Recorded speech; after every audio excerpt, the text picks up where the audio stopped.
कई बार ये कह रहे हैं कि ऐसा होता है कि ऊपर जो पैरामीटर्स दिए हुए हैं उसके हिसाब से पॉसिबल नहीं होता टाइम ऑफ सप्लाई को डिटरमाइन करना। ऊपर जो पैरामीटर्स दिए हुए हैं उससे पॉसिबल नहीं होता टाइम ऑफ सप्लाई को डिटरमाइन करना। तो क्या करेंगे, है ना। हाँ जी। By using these parameters, then the time of supply will be the date of entry in of goods in the books of account। तो भाई आप किसे ले लोगे, सिंपल आंसर, रिसिपिएंट। जिस दिन गुड्स की रिसीव होने की आपने बुक्स ऑफ अकाउंट्स में एंट्री की है, date of entry of goods in books of account. अगर ऊपर वाले पैरामीटर पॉसिबल नहीं है फॉलो करना, ऊपर वाले पैरामीटर के अकॉर्डिंग आप टाइम ऑफ सप्लाई डिटरमाइन नहीं कर पा रहे, तो फिर टाइम ऑफ सप्लाई किसे लेंगे भाई, जिस दिन आपने गुड्स की books entry of of goods. Entry की है उसे टाइम ऑफ सप्लाई लेंगे। डन। चलो अभी क्वेश्चंस आ जाएंगे इसके बाद, देखते हैं क्या लिखा है। The relief of not paying GST at the time of receipt of advance is available only in case of supply of goods, the tax on which is payable under forward charge। वो जो section कह रहा हूँ, notification number 66/2017 वाला relief था, वो सिर्फ forward charge के केस में था, गुड्स के केस में और फॉरवर्ड चार्ज के केस में। ठीक है ना। इन केस ऑफ रिवर्स चार्ज, भाई जब हम रिवर्स चार्ज की बात करेंगे, GST is payable eight the time of payment if payment is recorded made before receipt of goods. मतलब यहाँ एडवांस पेमेंट के ऊपर कोई रिलैक्सेशन नहीं है, रिवर्स चार्ज में एडवांस पेमेंट के ऊपर कोई रिलैक्सेशन नहीं है। नहीं है। वो 66/2017 का जो रिलैक्सेशन था वो सिर्फ फॉरवर्ड चार्ज के केस में था, वो रिवर्स चार्ज के केस में वो रिलैक्सेशन नहीं है। कंसेप्ट क्लियर है बच्चों। Yes sir. ठीक है। अच्छा आपसे पूछा जाए कि भाई 66/2017 वाला जो नोटिफिकेशन है जो एडवांस पेमेंट के लिए था, ठीक है, तो आपसे पूछा जाए कि भाई वो क्या फॉरवर्ड चार्ज के ऊपर एप्लीकेबल था, आंसर इज यस। ठीक है। यस। क्या वो रिवर्स चार्ज के ऊपर एप्लीकेबल होगा, no. No. Answer is no. तो ये जो नोटिफिकेशन है ये रिवर्स चार्ज के केस में एप्लीकेबल नहीं है, एडवांस पेमेंट वाला। नहीं। ठीक है डन। फिर लिखे the provision relating to time of supply of goods in case of reverse charge are depicted by way of diagram. ठीक है, ये कह रहे हैं डायग्राम दिया हुआ है नेक्स्ट पेज पे, देखेंगे उसे। यार अभी प्रैक्टिकल देखते हैं इसका, बच्चों प्रैक्टिकल देखो क्या दिया हुआ है। Determine the time of supply, भाई वही कह रहे हैं टाइम ऑफ सप्लाई निकालो। Supplier invoices goods taxable on reverse charge basis of bridge and company 30 days from the date of issuance of invoice lapse on June 3। बच्चों मैंने 30 days कहा था या 31st डे कहा था? Sir 31st day. अच्छा, मई 4 को अगर इनवॉइस इशू हुई है तो 31st डे कौन सा होगा? यस बच्चों, क्या? जून। हाँ जी, क्या होना चाहिए? सर 4 जून ही होगा। जून, जून 4 होगा। बात समझ रहे हो, हमें 31st डे को देखना होता है ना कि 30th डे को। ठीक है। अच्छा जून 4 एक डेट हो गई 31st डे वाली। फिर मई 12 को लिखा है bridge and company receives the goods. भाई फिर एक तरफ मई 12 को कंपेयर करोगे 12th मई को, ठीक है, और क्या देखोगे, bridge and company makes the payment. भाई पेमेंट कब हुई है, और 30th में। हाँ, और बात ये होती है कि भाई पेमेंट में भी दो डेट्स देखते हैं, एक दिन जिसमें आपने बुक्स में एंट्री की, है ना, बात Yes, समझ रहे sir. हो, और एक जिस दिन आपका डेबिट हुआ बैंक अकाउंट से, है डेबिट फ्रॉम बैंक। इन दोनों में से देखते हैं विच एवर इज अर्लियर, वो डेट ऑफ पेमेंट मानी जाती है। अब यहाँ तो क्लियरली लिखा ही नहीं हुआ कि बुक्स में एंट्री कब हुई या डेट ऑफ पेमेंट। हम दोनों को 30/5 ही मान लेते हैं, दोनों की डेट कौन सी मान लेंगे, 30th में मान लेंगे। बच्चों अब इन चारों में से कौन सी डेट अर्लीस्ट है, सबसे पहले कौन सी है, अर्लियर कौन सी है, वो आपका टाइम ऑफ सप्लाई हो जाएगा। कौन सी डेट है अर्लियर वाली? 12 में है। ठीक है, जून 4 वो 12 में। ठीक है। तो ये आपके लिए क्या हो गया बच्चों, ये आपके टाइम ऑफ सप्लाई है। Time of supply. Reverse charge के केस में देखते हैं आंसर में क्या लिखा है। Here May 12 will be time of supply being the earliest of the three stipulated dates, namely receipt of goods, date of payment and date immediately following 30 days of issuance of invoice। Here date of invoice is relevant only for calculating 30 days from that date। खैर आगे कुछ नहीं है बच्चों, आप लोगों को concept समझ में आ गया कौन कौन सी डेट्स को कंपेयर करना है। ठीक है, थोड़ी सी प्रैक्टिस जरूर चाहिए, आगे देखो। डन। अच्छा बच्चों यहाँ पर आपको डेट्स याद हो गई ना, कौन कौन सी डेट को कंपेयर करना है रिवर्स चार्ज के केस में? Earliest of the following dates लिखा है, याद कर लो कौन कौन सी। पहली डेट कौन सी है? जिस दिन गुड्स रिसीव गुड्स रिसीव हुए। ठीक है। दूसरी डेट में डेट ऑफ पेमेंट जिस दिन बुक्स ऑफ अकाउंट्स में रिकॉर्ड हुई या फिर जिस दिन बैंक अकाउंट में डेबिट हुई। डेबिट हुई, इन दोनों में से अर्लीस्ट। ठीक है। फिर उसके बाद कौन सी डेट देखनी है भाई? 31st day from the date of invoice. 31st day from the date of invoice. Invoice. ठीक है ना। डेट ऑफ इनवॉइस से 31st डे आप निकाल लोगे, और इनमें से जो भी अर्लीस्ट आएगा वो आपका टाइम ऑफ सप्लाई आएगा रिवर्स चार्ज के केस में। डन। इलस्ट्रेशन नंबर 4 का आंसर यस। देखना जरा। जून 12। यस बच्चों, क्या आंसर है आप लोगों का? जून 12। सर जून 4। जून 4 आंसर है। Yes sir. देख लेते हैं, दिया हुआ है यहाँ पर। बच्चों आंसर क्या दिया हुआ है? जून 4। बिल्कुल, तो आपका आंसर करेक्ट है। डन। अच्छा, किसी को डाउट है तो बता दूं? सर अभी ऊपर वाले केस में भी ऐसा ही था, और उसमें चलो मैं डिस्कस कर लेता हूँ इसे, तब तक आप देख लो कुछ पूछना है तो। देखो यहाँ पर May 4 था, ठीक है। ये डेट ऑफ इनवॉइस दी हुई है, इससे 31st डे आपको देखना है, ठीक है। तो 31st डे कब आ जाएगा? हमने कौन सा निकाला था? जून 4। जून 4 आ जाएगा, है ना। जून 4। और इसके अलावा जो गुड्स रिसीव हुए, ठीक है, गुड्स रिसीव कब हुए? जून 12 को, 12। ठीक है। और पेमेंट की गुड्स की पेमेंट की डेट क्या दी हुई है? जुलाई जुलाई 3। तो भाई इनमें से अर्लीस्ट कौन सा है? जून 4। ये आपका टाइम ऑफ सप्लाई कंसीडर होगा। अर्लीस्ट तो हम उसमें से देखते हैं ना जिसमें रिसीव हुई और पेमेंट हुई। हाँ, पूछो खुशी एक बार दोबारा, अर्लीस्ट क्या नहीं देखते या क्या देखते हैं? मतलब जब गुड्स रिसीव हुए और जब पेमेंट हुई उनमें से तो देखते हैं ना अर्लीस्ट। एक बार देखो। सर जैसे पहले क्वेश्चन में नहीं हुआ था कि May 4 पे बोला था, पर June 3 लिखा हुआ था वहां पर, तो मतलब 31st डे थोड़ी ना था वो देखो तो 38 डे था। मैंने कौन सा निकाला था, देखो जरा। क्लियर है बच्चों, किसी को डाउट तो नहीं है? मैंने यहाँ क्या निकाला था? हाँ, जून 4 निकाला था, फिर मैंने कंपेयर किया था कि इनमें से जो भी अर्लीस्ट होगा वो क्या हो जाएगा? अच्छा हाँ ठीक है सर। यस बच्चों, आप कुछ भी पूछना चाहो और भी पूछ सकते हो। डन है खुशी? क्लियर है? Yes sir. ओके। बाकी बच्चों को किसी को डाउट तो नहीं है? No sir. बच्चों ये डेट्स इसी के बेसिस पे हम लोग देख रहे हैं, जो हमने रिवर्स चार्ज का देखा ना, इसी के बेसिस पे हम लोग प्रैक्टिकल्स देख रहे हैं प्रैक्टिस के लिए। Done। बच्चों ये नोट्स आप लोगों के पास है, आप लोग जरूर पढ़ के देखना। मैं बार बार कह रहा हूँ, जब तक सेल्फ स्टडी नहीं करोगे कोई फायदा नहीं होने वाला, ठीक है। आगे देखते हैं। देखो यहाँ पर देखो, थोड़ा सा और इन्होंने डायग्राम के थ्रू बताने की कोशिश की है कि भाई कौन कौन सी, जिस दिन गुड्स रिसीव हुए, जिस दिन गुड्स क्या हुए? रिसीव हुए, रिसीव तो वो डेट लेंगे। दूसरा, जिस दिन हमने बुक्स में पेमेंट रिकॉर्ड पेमेंट रिकॉर्ड की, वो डेट। जिस दिन बैंक में डेबिट हो गया। डेबिट हुआ, वो डेट लेंगे। और 31st डे ले लेंगे from the date of invoice, issue of ठीक है ना। 31st डे, इन चारों में से जो भी अर्लीस्ट होगी वो हमारी रिवर्स चार्ज के केस में क्या हो जाएगी? टाइम ऑफ सप्लाई हो जाएगी। टाइम। बच्चों कोई डाउट तो नहीं है? नेक्स्ट देखते हैं क्या। फिर ये कहते हैं कि भाई अगर ऊपर वाला क्राइटेरिया आपका फुलफिल नहीं हो रहा, ठीक है, ऊपर वाले क्राइटेरिया के बेसिस पे पॉसिबल नहीं है आपके लिए डिटरमाइन करना, टाइम ऑफ सप्लाई नहीं डिटरमाइन कर पा रहे ऊपर वाले तरीके से, तो फिर क्या देखेंगे? भाई जिस दिन आपने गुड्स को रिकॉर्ड किया है बुक्स ऑफ अकाउंट्स में, गुड्स रिसीव हुए हैं उसको रिकॉर्ड किया है किसमें? बुक्स ऑफ अकाउंट्स में, उस डेट को टाइम ऑफ सप्लाई ले लें। अगर ऊपर वाले क्राइटेरिया फुलफिल नहीं हो रहा, तो जिस दिन आपने गुड्स रिसीव करना बुक्स ऑफ अकाउंट्स में रिकॉर्ड किया है वो टाइम ऑफ सप्लाई हो जाएगा। डन।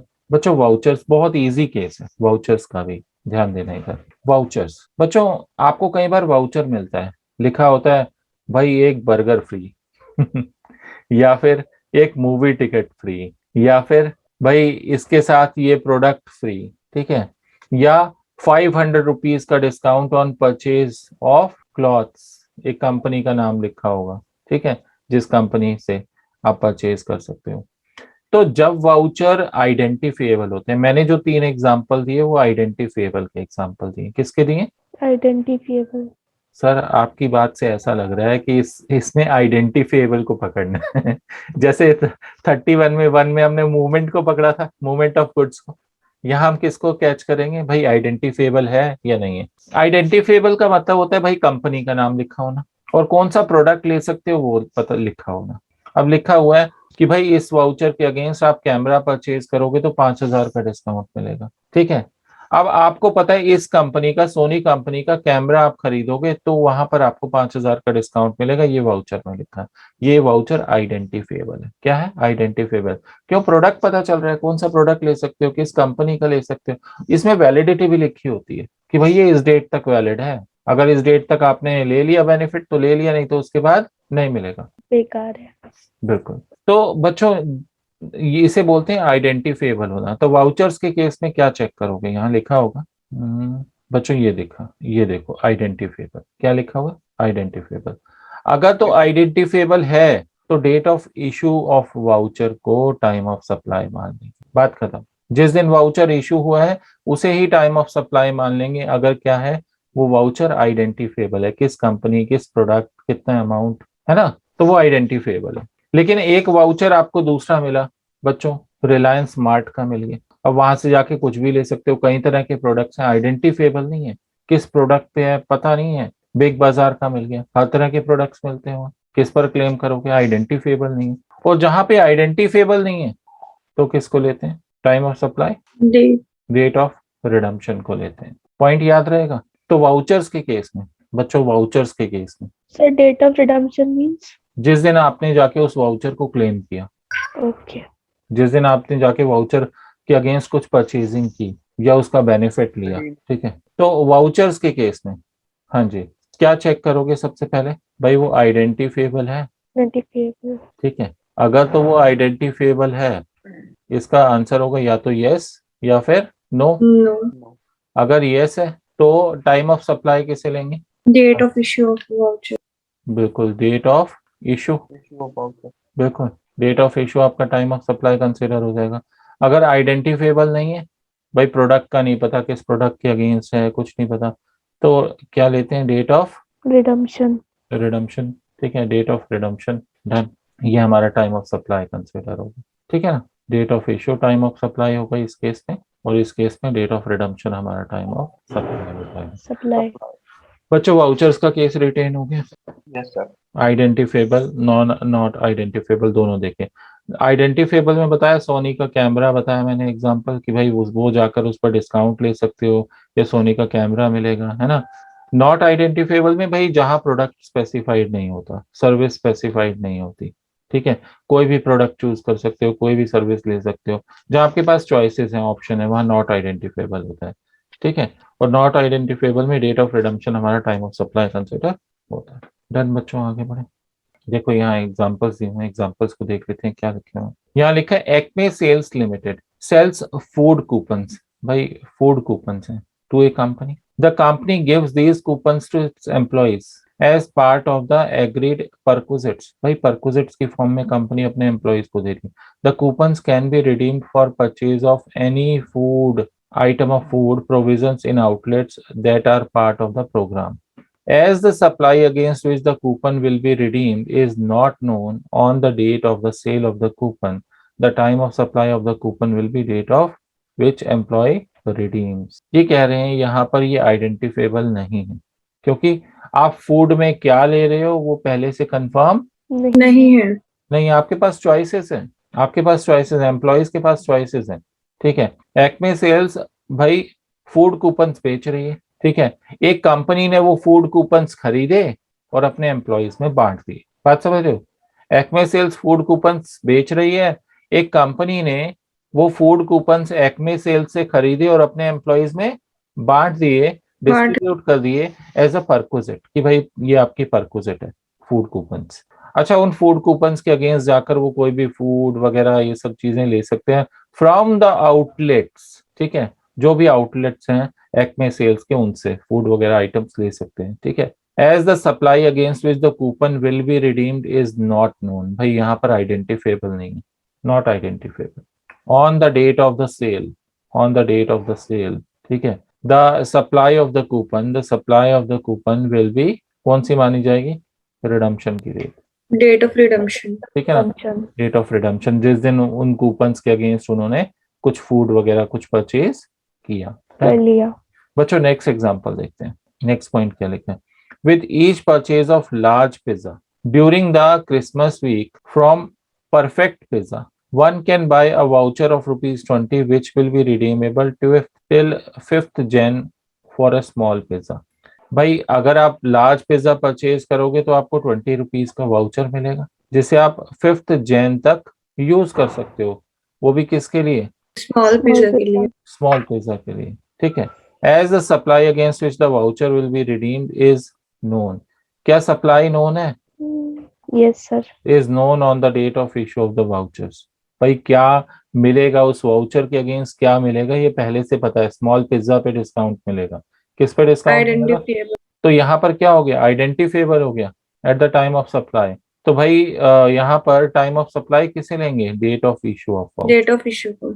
जहां पर आइडेंटिफेबल है, ठीक है, यहाँ पर आइडेंटिफेबल है तो time of supply date of issue of voucher है, और जहां पर आइडेंटिफेबल नहीं है वहां date of redemption of voucher हमारा टाइम ऑफ सप्लाई होगा। हमने डेट ऑफ इशू वाउचर का गिवन नहीं किया। देख लेना एक बार, मैंने देखा नहीं, यहाँ ध्यान देना।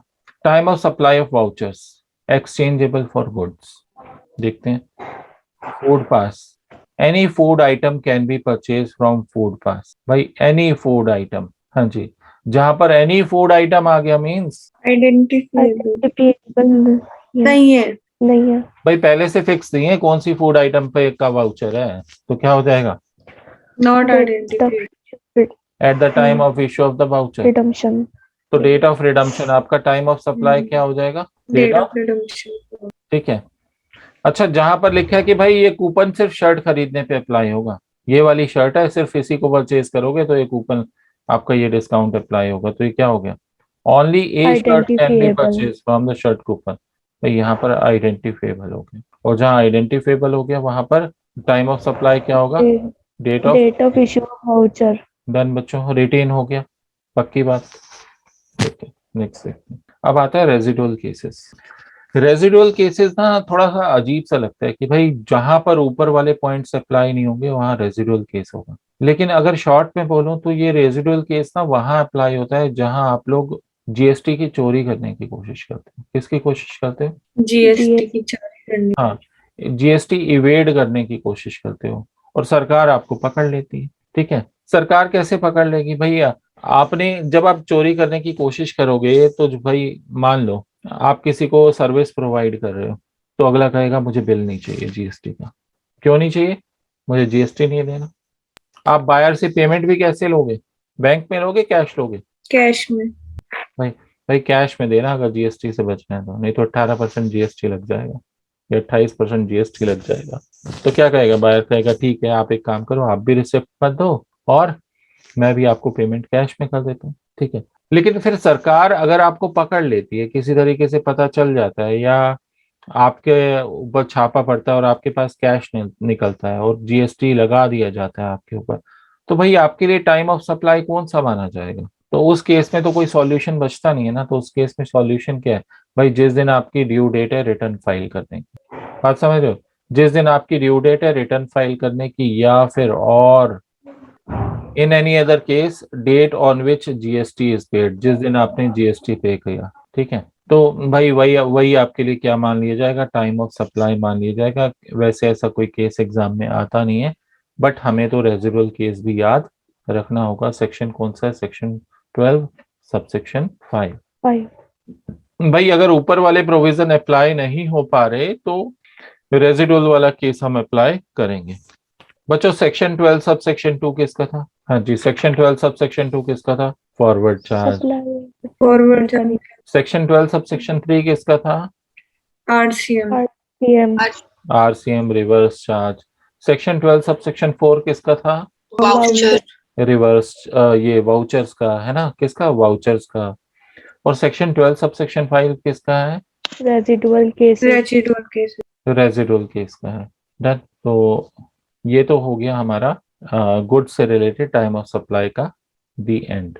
ठीक है, अब हमें सर्विसेज का भी देखना है। क्या रेजिडुअल केस के ऊपर देखो यहाँ क्या लिखा हुआ है, डायग्राम बनाया हुआ है। Time of supply of goods in residual cases where a periodical return is to be filed, date on which return is required to be filed. भाई जिस डेट तक रिटर्न फाइल हो जानी चाहिए थी वो वाली डेट लेंगे, या फिर जिस दिन डेट ऑफ जीएसटी पे किया, ठीक है ना, वो डेट लेंगे। इन दोनों में से जो अर्लियर हो। बिल्कुल, इन दोनों में से जो अर्लियर होगी वो।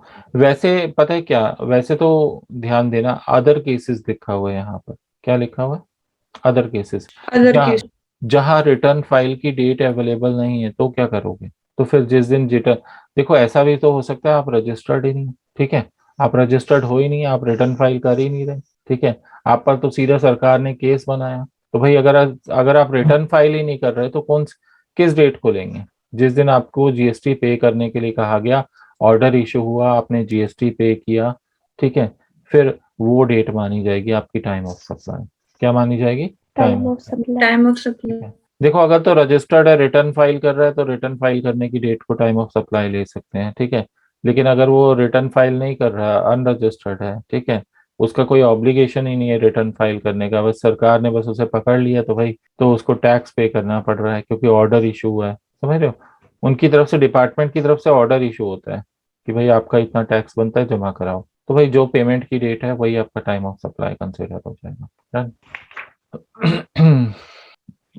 बच्चों ये समरी दी हुई है, देखो पूरी सेक्शन 12 की, देखो इधर थोड़ा सा जूम कर देता हूँ, ध्यान देना। देखो यहाँ क्या क्लियर हो रहा है बच्चों, ये फॉरवर्ड चार्ज का केस है। किसका केस है? Forward forward charge. चार्ज। ये रिवर्स चार्ज है, ठीक है, और ये वाउचर्स। वाउचर्स का केस। वाउचर्स में तो हम देखते हैं कि भाई आइडेंटिफेबल है, आइडेंटिफेबल है तो कौन सी लेंगे डेट, डेट ऑफ इशू। है ना, और जहाँ आइडेंटिफेबल नहीं है वहां पर date of redemption. Other cases में डेट ऑफ रिडम्पशन लेंगे। ये तो खत्म हो गया, वही हमारा टाइम ऑफ सप्लाई होगा। अच्छा, फॉरवर्ड चार्ज के केस में क्या लिखा हुआ है? भाई ये कहते हैं कंपेयर करोगे, क्या करोगे? जो date of issue of invoice है, date of issue of invoice है, या last date, due date under section 31, इन दोनों में से अर्लीस्ट, ये तो डेट ऑफ इनवॉइस हो गई, है ना। फिर ये date of payment, date of payment के 2 पॉइंट्स हो गए भाई, जिस दिन आपने बुक्स में एंट्री की है या फिर जिस दिन बैंक क्रेडिट, अकाउंट में क्रेडिट। ठीक है, इनमें से जो भी अर्लीस्ट डेट होगी वो आपकी time of date supply of का, पेमेंट। बिल्कुल इनमें से जो भी, तीनों में से जो भी अर्लीस्ट होगी वो टाइम ऑफ सप्लाई कंसिडर हो जाएगी, है ना। और रिलैक्सेशन भी दिया गया है सेक्शन 66, सेक्शन कह रहा हूँ, नोटिफिकेशन नंबर 66 2017 में। और no GST at the time of receipt of advance for supply of goods, भाई ये 66 वाला जो रिलैक्सेशन है ना, कि एडवांस पेमेंट ऑफ टैक्स के, एडवांस पेमेंट के केस में एप्लीकेबल नहीं है। हाँ, डेट ऑफ पेमेंट को इग्नोर कर देंगे। आगे देखते हैं रिवर्स चार्ज के केस में क्या देखा। रिवर्स चार्ज के केस में बल्कि डेट्स ज्यादा हैं। कौन कौन सी डेट है? जिस दिन गुड्स रिसीव हुए वो भी देखेंगे, और 31st day from the date of invoice भी देखेंगे, है ना। फिर बीच में किसे देखेंगे? भाई जिस दिन बुक्स में एंट्री की, है ना, बुक्स ऑफ अकाउंट्स में जिस दिन एंट्री की, या जिस दिन डेबिट हुआ फ्रॉम बैंक अकाउंट। भाई इन चारों में से जो भी अर्लियर होगा वो हमारा टाइम ऑफ सप्लाई कंसिडर हो जाएगा। रेजिडुअल केसेस के बारे में भी दिया हुआ है। रेजिडुअल केसेस में पीरियोडिकल रिटर्न, अभी हम लोगों ने पढ़ा था, पीरियोडिकल रिटर्न जब फाइल की, ठीक है, और देखिए एक सेकंड, या फिर अदर केसेस में क्या था, जिस दिन जीएसटी पे किया वो आपका टाइम ऑफ सप्लाई कंसिडर होगा। अच्छा, ये पॉइंट एक रह गया है, addition in value by way of interest, late fee, penalty for delayed payment of consideration for goods. बच्चों एक इसका एक एग्जांपल बताता हूँ आपको, ये क्लियर हो जाएगा। मान लो मैं सेलर हूँ, ठीक है, मैं क्या हूँ? सेलर, और दूसरी तरफ बायर है, ठीक है। अच्छा, अब मैंने इसको क्या सप्लाई की? गुड्स, ठीक है। अच्छा, अब ये मुझे क्या करेगा? पेमेंट करेगा। यस, बिल्कुल। बच्चों मैंने 30 डेज का इसे क्रेडिट पीरियड दे दिया, 30 दिन का। कितने डेज का क्रेडिट पीरियड दे दिया? 30 डेज। मैंने गुड्स सेल किए, बायर को सप्लाई किए गुड्स, बायर ने पेमेंट करनी थी मुझे, मैंने 30 डेज का क्रेडिट पीरियड दे दिया बच्चों। लेकिन वो 30 डेज में पेमेंट नहीं कर पाया, बायर 30 डेज में पेमेंट नहीं कर पाया, तो सेलर क्या करेगा? इंटरेस्ट लगा सकता है, लेट फीस लगा सकता है कि भाई पेमेंट लेट की है, पेनल्टी फॉर डिलेड पेमेंट लगा सकता है। सप्लायर सेलर चार्ज करेगा ना वो कुछ ना कुछ, कि भाई 30 दिन का उसने टाइम दिया था बायर को, रेसिपिएंट को, कि भाई पेमेंट कर देना, 30 दिन में पेमेंट नहीं आई उसके पास, इंटरेस्ट लगा दिया, लेट फीस लगा दी, या पेनल्टी फॉर डिलेड पेमेंट लगा दी। भाई अब सेलर जो है गुड्स के पैसे तो लेगा ही लेगा, गुड्स के पैसे तो लेगा ही लेगा, इसके अलावा कुछ एडिशनल अमाउंट भी ले रहा है। क्या ले रहा है? Additional amount. अब इस एडिशनल अमाउंट के लिए टाइम ऑफ सप्लाई क्या होगा? जो एडिशनल वैल्यू ले रहा है, interest, late payment fees, penalty वगैरह ले रहा है, उसके लिए टाइम ऑफ सप्लाई क्या होगा भाई? जब वो ये सब ले रहा है। जब उसे ये सब रिसीव होगा वही टाइम ऑफ सप्लाई कंसिडर होगा। कंसेप्ट क्लियर है बच्चों? जब उसे ये सब रिसीव होगा वही टाइम ऑफ सप्लाई कंसिडर हो जाएगा इंटरेस्ट, लेट फी, पेनल्टी वगैरह के केस में। नेक्स्ट पॉइंट देखते हैं। अब सर्विस का शुरू होता है। सर्विस का मैं सोच रहा हूँ कल करें हम लोग, आज हमारे लिए इतना काफी है। ठीक है, तो कल हम लोग सेक्शन 13 कवर करेंगे, time of supply in case of services. Sir morning में कोई क्लास है कल? मॉर्निंग में बच्चों आज तक तो कैंसिल कर रखी थी, कल से लगा देते हैं, बताओ अगर आप लोग कहोगे तो। हाँ जी, तो हाँ एक चीज और, मॉर्निंग में 8 बजे क्लास नंबर 2 कंटिन्यू करनी थी, है ना? वो भी शिवानी, पलक, निकिता एंड हेमंत, है ना? बाकी भी कोई आना चाहे मॉर्निंग 8 o'clock लगानी है, 8 बजे 9 बजे, बताओ बच्चों। यस सर, लगा देंगे। टाइम क्या फाइनल करूं, 8 बजे का 9 बजे का? सर 9 बजे का। ओके 9 बजे का डन। चलो 9 बजे का लगा देता हूँ। आप लोगों को कौन सा कंफर्टेबल है? बाकी बच्चे भी बोल सकते हैं। फिर मैं आफ्टरनून में नहीं लगाऊंगा, मैं मॉर्निंग में ही लगा दूंगा। मेरे लिए भी अच्छा रहेगा, मुझे एक ही बार क्लास लगानी पड़ेगी और आप लोगों के लिए भी अच्छा रहेगा, है ना? 9 बजे डन। चलो ठीक है, डन। कौन से लिंक से? कल फिर हम टैक्स के लिंक से मिलेंगे, क्योंकि सब आएंगे ना, तो टैक्स के लिंक से ही मिलेंगे। ठीक है, इसी लिंक से मिलेंगे मॉर्निंग में 9 बजे कंफर्म रिपीट। ठीक है, ये भी फाइनल हो गया। और कल कितने घंटे की क्लास होगी? वो हम लोग अप्रॉक्स 1.5 घंटे की लगा सकते हैं रिपीट क्लास, 1.5 घंटे तक चला सकते हैं। रिकॉर्डेड चलेगी, बीच में मैं रहूंगा, डाउट्स वगैरह लेने के लिए आऊंगा मैं। ठीक है ना? Okay sir. स्टार्टिंग में, एंड में मैं बीच में अवेलेबल रहूंगा। इन केस बीच में अगर मैं 1-2 मिनट के लिए इधर उधर होता हूँ, प्रॉब्लम आए तो मुझे इमीडिएटली कॉल कर देना। ठीक है? अच्छा एक और चीज, कल संडे है ना, तो यस बच्चों, कल इवनिंग की क्लास का क्या रखें? सेम टाइम पे? डन। ठीक है, जी सर। यस। ठीक है, कल इवनिंग की क्लास सेम टाइम पे रहेगी और 1.5 घंटे की रहेगी, 9:30 to 11 ही रखेंगे हम लोग। ठीक है, तो इवनिंग क्लास हमारी सेम टाइम पे कंफर्म है। डन है बच्चों।